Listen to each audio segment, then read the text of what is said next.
చాలా గొప్ప వ్యక్తి. ఆయన ఎంత మాట్లాడినా కానీ మనం మాట్లాడలేదు కదా అనేటి భావన మనలో కలుగుతూ ఉంటుంది. దానికి కారణం అంటే నేను ఆయనకి చాలా దగ్గర అనుచరులు ఒకడిని. ఆ తీరుగా చెప్పాలంటే రాజకీయాలలో పరిణిత చెందింది ఆ సమయం లోపలనే. నేను ఎమ్మెల్సీగా ఉన్నప్పటికీ ఆయన దగ్గర కావడం, మినిస్టర్ అప్పుడు కావడం, అంటే ఆయనకన్నా ముందే ఆయన అనుకోండి, మినిస్టర్ అయిన తర్వాత ఆయన దగ్గర చేరడం జరిగింది.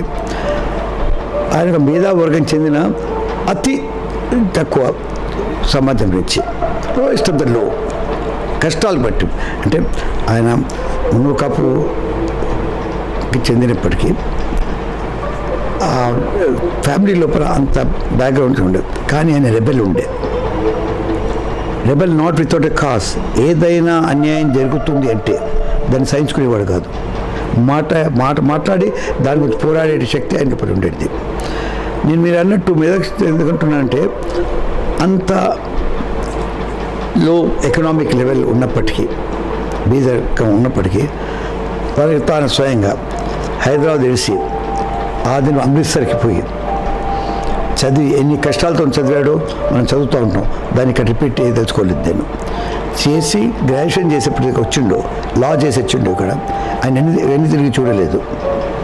ప్రతి ఇంపార్టెంట్ లీగల్ ఇష్యూస్, పర్టికులర్లీ కాన్స్టిట్యూషనల్గా చిక్కుబడ్డ ఇష్యూస్ లోపల ఏ తిరుగా బయటకు వచ్చేటోడంటే ఇస్ ఎ కాన్స్టిట్యూషనలిస్ట్ అని, కాన్స్టిట్యూషనల్ ఎక్స్పర్ట్ అనే ఒక పేరు అప్పుడే సంపాదించుకున్నాడు.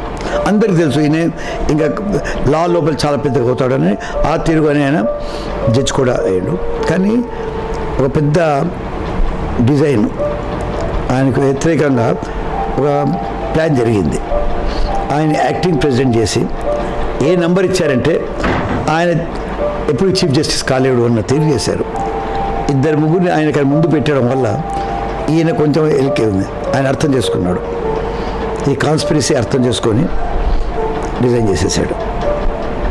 ఆయన తర్వాత అప్పుడు ఇందిరాగాంధీ గారి దగ్గర కావడం జరిగింది. ఇందిరాగాంధీ గారు ఎన్నో కేసులు, చిన్న చిన్న కేసులు. ఏం కేసులు? ఆమె కోడి ఎత్తుకెళ్ళిందని, కోడి గుడ్డు దొంగతనం చేసిందని, ఎంత దాన్ని అన్నిటినీ క్రోడీకరించి అన్ని దగ్గర చేసి కాంప్లీట్ చేసి ఏ బ్రిలియంట్గా ఆమె గురించి చేశాడు, కేసు చేశాడు. పూర్తి ఆశ్చర్యకరిపించింది అందరినీ.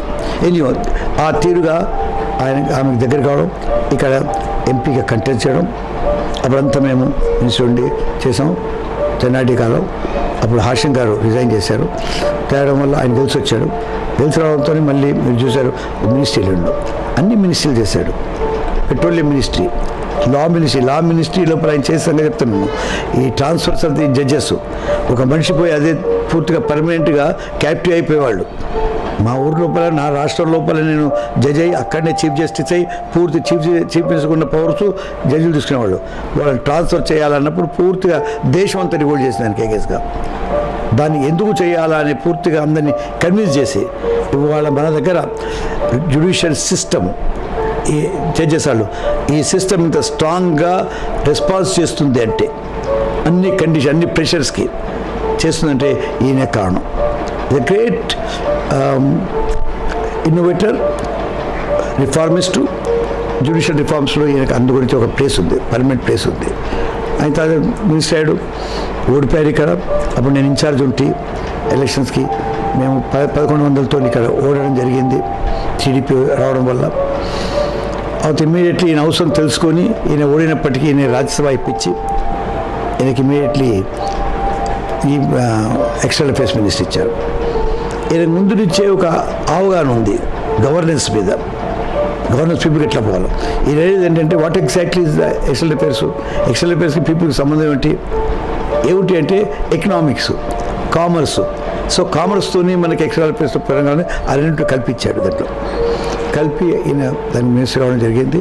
ఆయన తర్వాత deputy leader of the opposition ఉండే ఈయన మాకు రాజ్యసభ లోపల. ఇది తిరగపడిగా నేను చెప్తున్నాను, మేధావర్గానికి చెందిన, ఎందుకంటే చదువుకున్నవాడు ప్రతి సబ్జెక్ట్ మీద, ప్రతి విషయం మీద పూర్తి అవగాహన ఉన్నప్పటికీ పబ్లిక్ని మర్చిపోలేదు.